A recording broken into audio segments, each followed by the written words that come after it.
2005년 1월 바이오하자드 4가 나왔을 때 저는 이 게임을 구입하지 않았습니다. 캡콤의 경영진이 바이오하자드의 아버지이자 이 게임의 프로듀서가 한 약속, 바이오하자드는 닌텐도 계열에서만 발매한다 라는 미카미 신지 씨의 약속을 깨고 플레이스테이션2로 발매한다고 발표했기 때문이죠. 그것도 게임큐브판의 발매 전에 말이죠. 저는 게임큐브가 없고 PS2만 있었으니 그저 기다리면 됐습니다. 그리고 10개월 뒤에 후회했지요. 이 게임은 메타크리틱 96점, 유저 스코어 9.3점에 빛나는 게임이며 타임지가 뽑은 50대 게임 중 하나로 들어갈 정도로 작품성을 인정받았습니다. 하지만 그럼에도 불구하고 미카미 신지는 이 게임을 마지막으로 캡콤을 퇴사했지요.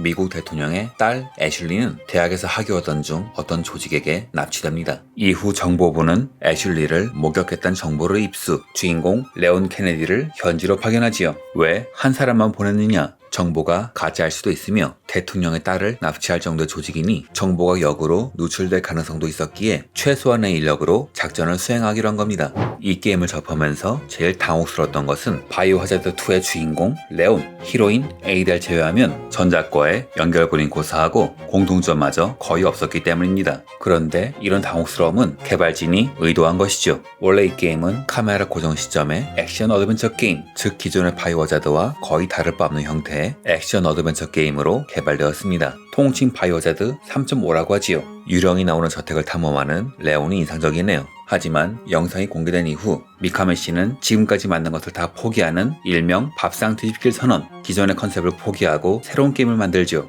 왜 미카미 씨는 이런 선택을 했는가? 프로듀서인 고바야시 히로유키 씨는 3.5는 평론가, 유저, 업계 관계자들은 만족할 만한 작품이었지만 정작 캡콤 제4개발부는 만족할 수 없는 작품이었다 라고 말합니다. 즉 잘 팔릴지 모르겠지만 좋은 게임이 아니란 거죠. 3.5 버전은 게임으로서의 완성도가 잡힌 듯 보입니다. 그런데 이런 느낌을 받는 것은 플레이어가 기존의 문법에 익숙했기 때문이겠지요. 사슴의 머리가 떨어지는 연출, 갑옷이 갑자기 습격하는 연출, 이런 연출은 훌륭하긴 했지만 동시에 고루했으며 카메라가 변할 때 오브젝트가 움직여서 깜짝 놀라게 하는 기믹은 어떤 관점에서 보면 3D 게임이 아직 보편적이지 않던 시절 미카미 신지가 디렉팅한 게임 바이오하자드 1편이 원전이기 때문이죠. 문제는 여기서 발생합니다. 이미 첫 작품이 나온 지 9년이 되면서 시리즈의 팬들은 이런 연출에 익숙해질 만큼 익숙해졌고 더 큰 문제는 사일런트 힐 같은 명작부터 이름은 밝힐 수 없는 졸작까지 바이오하자드와 같은 컨셉, 연출을 많이 복제한 겁니다. 이게 반복되면서 고루하고 익숙한 컨셉이 된 것이죠. 경영진들은 성적이 안정적인 틀에 박힌 작품을 좋아하지만 개발진들은 틀에 박힌 작품만 만들면 언젠간 유저들이 질려서 떠난다는 걸 알고 있었죠. 즉 3.5는 경영진들만 좋아할 만한 게임이었습니다. 하지만 개발진들은 경영진들에게 얌전하게 끌려다니지만은 않았죠. 바이오하자드란 게임의 본질은 사람을 심리적으로 압박하는 데 있습니다. 1편은 좁은 공간에서 제한된 탄약으로 적과 싸우는 공포, 2편에선 탄약은 줄었는데 적의 수는 늘어났으며 3편에선 추격자라는 최강의 적에게 도망칠 수밖에 없는 상황을 만들어 플레이어를 압박했죠. 시리즈가 나오면 나올수록 강한 압박을 주어 플레이어가 매너리즘에 빠지지 않도록 노력했기에 4편에선 유령이라는 존재, 인간이 손댈 수 없는 망령의 공포를 추가한 것인데 그 결과가 마음에 들지 않았던 것입니다. 3.5의 파기는 3.5가 대중에게 공개되고 난 후에 이루어졌지요. 제 추측은 아마 개발진이 대중의 반응을 보고 관객들이 잘 만들었다고는 하지만 바이오하자드가 추구하는 압박을 느끼진 않는다 라고 판단했기에 게임을 엎어버렸다고 봅니다. 당시 캡콤은 마이티 넘버 9을 만든 롱맨의 아버지 이나우네 케이지의 경영 합리성을 추구하는 세력, 미카미 신지처럼 게임성을 중시하는 크리에이터 세력으로 나뉘어 있었습니다. 원래는 스트리트 파이터의 아버지 오카모토 요시키 씨가 이 두 세력을 잘 조율하고 있었지만 캡콤의 개발자들에 대한 열악한 처우의 반발, 갈등 끝에 퇴사하고 말죠. 그래서 두 세력의 알력이 치열했는데 문제는 게임큐브로 나온 작품들의 실적이 별로 좋지가 않아서 이나우네가 밀어붙이는 플레이스테이션 진영보다 안 좋아서 미카미 씨가 받는 압력이 상당했다는 겁니다. 그래서 바이오하자드 4는 절대로 실패하면 안 되는 프로젝트였죠. 그래서 개발팀은 자신들이 가진 모든 것을 쏟아부었고 결국 이 게임은 새롭게 재탄생하죠. 근본부터 시작하여 모든 것을 뒤집어 엎은 겁니다. 혁신의 기본은 리얼리티에서 시작합니다. 기존의 바이오하자드는 3인칭의 시점에서 영화를 보는 것 같은 게임이죠. 캐릭터는 플레이어가 조작하지만 우리가 바라보는 화면은 영화의 한 장면처럼 나옵니다. 당시 게임들은 CD롬의 대용량을 활용하여 영화 같은 체험을 보여주려 했기 때문이죠. 하지만 바이오하자드 4에서는 이런 방향성이 바뀝니다. 영화를 보는 것 같은 게임이 아니라 새로운 체험을 하는 게임으로 바뀐 것이죠. 과거의 바이오하자드가 영화를 보는 것 같은 게임에 집중했다면 이 게임은 알 수 없는 유럽의 한 마을에 플레이어를 직접 초대하는 체험에 집중했죠. 모든 요소 하나하나에 몰입을 강조했습니다. 이 게임은 총을 겨누면 자세를 잡음과 동시에 시야가 좁아집니다. 일명 숄더 뷰라 불리는 이 시스템은 시야각이 극도로 제한되면서 집중도가 높아지는 반면 주위의 상황을 알 수 없기 때문에 긴장감이 생기죠. 지금이야 흔한 연출이지만 당시엔 워낙 충격적이었으며 이후 메탈 기어 솔리드 4에 도입되는 등 하나의 주류로서 자리 잡게 됩니다. 몰입을 시킨 다음에는 활용할 길을 만들어줘야 하죠. 총에는 레이저 포인터가 달려있는데 이걸로 조준을 어떻게 하느냐에 따라서 여러가지 상황이 연출됩니다. 머리를 쏘면 헤드샷, 팔을 쏘면 공격을 멈출 수 있고 무릎을 쏘면 다가오는 적이 무릎을 감싸지고 괴로워하며 적이 던지는 무기를 총으로 쏘아 떨어뜨리는 것은 물론 폭탄을 쏘면 적이 던지기 전에 폭발합니다. 또한 공격당한 부위에 따라 다양한 반응을 보이는데 이 반응 자체가 플레이어가 유도한 것인지라 플레이어는 몰입과 동시에 슬슬 밀려오는 공포를 느끼게 되지요. 시스템만이 아니라 소리와 동선도 신경 썼죠. 이 게임을 제대로 된 시스템에서 플레이하면 항상 어떠한 형태의 소리가 들리는 걸 알 수 있습니다. 시각만이 아니라 청각을 동원하여 적의 공격을 예측하고 적을 다양한 방법으로 공격하여 전술적으로 싸운다. 잠시라도 플레이어를 쉬게 하지 않으며 이 때문에 TV 밖에서 바라보던 플레이어는 어느새 게임 안으로 빨려 들어가게 되지요. 이 게임은 지루할 틈이 없습니다. 한 가지 동작을 취하면 몰입하게 만들며 몰입한 순간 다른 몰입할 거리를 주지요. 플레이어는 쉴 수 없이 행동하고 생각해야 합니다. 더 훌륭한 것은 이 과정이 피곤한 것이 아니라 게임을 통한 즐거운 학습 시스템이 이끈다는 것이죠. 이런 시스템을 게임의 배경이 더욱 살렸습니다. 적이 기존의 좀비에서 사람들, 정확히 말하면 사람의 모습을 한 이질적인 존재로 바뀌었습니다. 왜 개발진은 좀비라는 시리즈의 아이덴티티를 포기한 것일까요? 지금이야 상상도 못하겠지만 1996년 당시 좀비는 상당히 컬트적인 존재였습니다. 1편에서 좀비가 돌아보는 모습은 당시엔 상당히 신선하고 충격적이었죠. 하지만 이 게임이 데이트를 친 후 만화, 영화, 드라마, 게임 전방면의 콘텐츠에서 좀비가 보편화됩니다. 좀비에 친숙해진 사람들은 팔을 쳐들고 천천히 걸어오는 괴물을 더 이상 무서워하지 않았으며 나중엔 영화 새벽의 황당한 저주처럼 좀비를 멍청한 마스코트로 활용하게 되지요.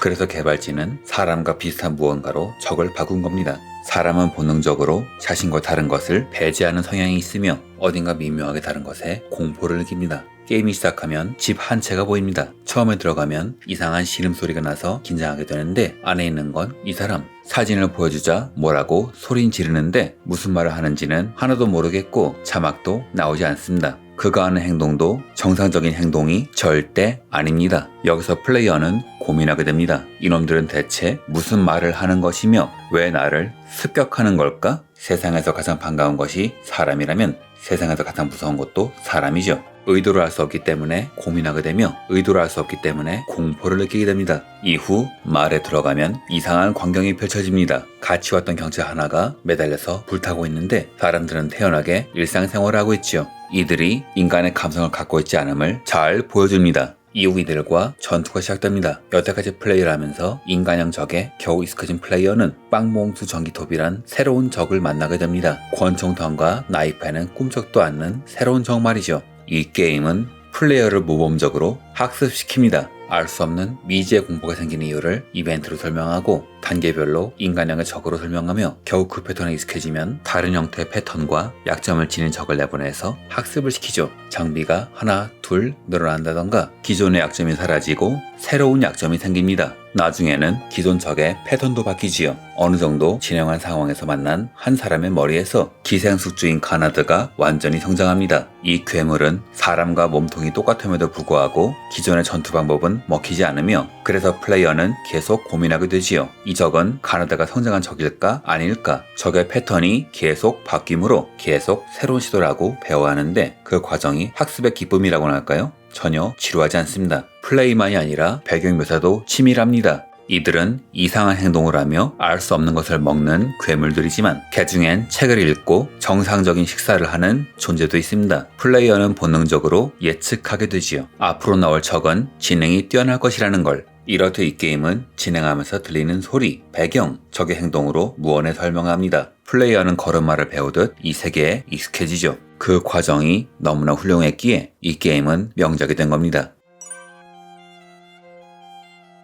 게임을 만들 때 상업성을 추구할 것인지 아니면 작품성을 추구할 것인지 가장 중요하지만 가장 어려운 이 문제는 캡콤에게도 예외가 아니었습니다. 훗날 자신의 생각이 잘못되었다고 시인하긴 하지만 미카미 씨는 당시 앞으로는 닌텐도의 게임 큐브가 주도권을 잡을 것이라 생각하고 바이오 하자드 시리즈를 닌텐도의 게임 큐브에 독점으로 발매할 것을 결정하죠. 하지만 경영진은 난색을 표했습니다. 왜냐하면 바이오 하자드를 키운 것은 바로 플레이스테이션이었으니까요. 2005년 게임 큐브판 바이오하자드 4의 발매를 앞두고 캡콤의 경영진은 플레이스테이션2로 바이오하자드 4를 발매한다고 발표합니다. 저같이 게임 큐브를 살 수밖에 없다고 체념했던 사람들은 느긋하게 기다릴 수 있게 되었죠. 하지만 이 결정 때문에 역대 시리즈 중 최고 수준의 판매량을 보인 이 작품 게임 큐브판은 가장 초라한 초동 판매량을 자랑합니다. 이 작품에 회사에서의 입지, 스태프들의 미래, 그리고 자신의 작품 세계를 걸었던 미카미 신지에게 플레이스테이션 2판은 사용 선고와 다름이 없었을 겁니다. 이에 반발한 미카미 씨는 회사를 나가지요.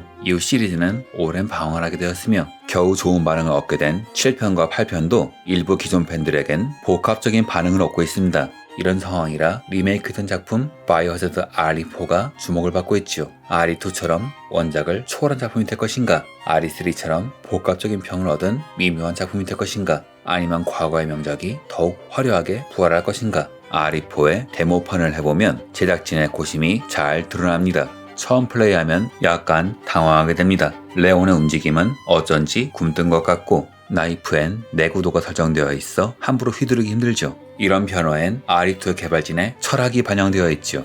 원작은 세계관에서 하나하나 배워가면서 동시에 공포가 무엇인지 학습하는 게임이었습니다. 이 게임도 그런 원작과 같은 결을 타는 것이죠. 싸움은 올려다보는 사람이 진다고 합니다. 카메라의 시점이 원작보다 살짝 낮아졌으며 초반은 적과 싸우기 힘들 정도로 탄환을 적게 주며 나이프조차 내구성이 불안해서 제대로 휘두르기 힘들죠. 이런 모든 제약이 원작에 익숙한 저 같은 사람들에게도 공포를 줍니다. 원작을 플레이할 때 뒤가 막혀있는 안전한 장소에서 머물면서 오는 적만 상대하던 저 같은 사람은 이번엔 지형지물을 파악해가면서 신나게 뛰어다녀야 합니다. 긴급 회피를 적절히 활용해야 나이프, 탄약 문제에서 벗어날 수 있으며 한 곳에서 농성전을 벌이다간 협공당하기 딱 좋습니다. 탄약이 모자람으로 조용히 움직이면서 적을 암살해야 하는데 RE4는 적이 소리에 민감해져서 숙이고 다니지 않으면 적에게 바로 들킵니다. 즉 원작의 공포를 아는 사람에게 더욱 이질적인 공포를 주면서 원작의 장점을 전달하는 작품, 원작의 전술성을 더욱 강화한 작품이 바로 바이오하자드 RE4인 것이죠. 이 게임은 익숙함을 버리고 새로움을 추구하는 것, 거기서 나온 체험이 게임의 본질이며 우리가 게임을 하는 이유라는 걸 잘 말해줍니다. 그래서 지금도 이 작품은 명작으로 기억되는 것이죠. 또한 저 개인적으로는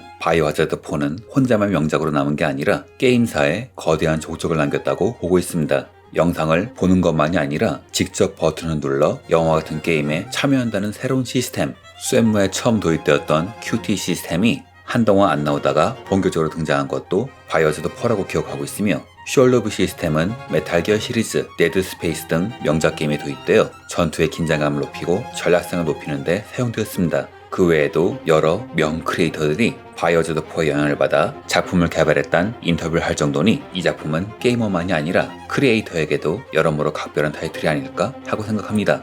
이상으로 영상을 마칩니다. 시청해주셔서 감사합니다.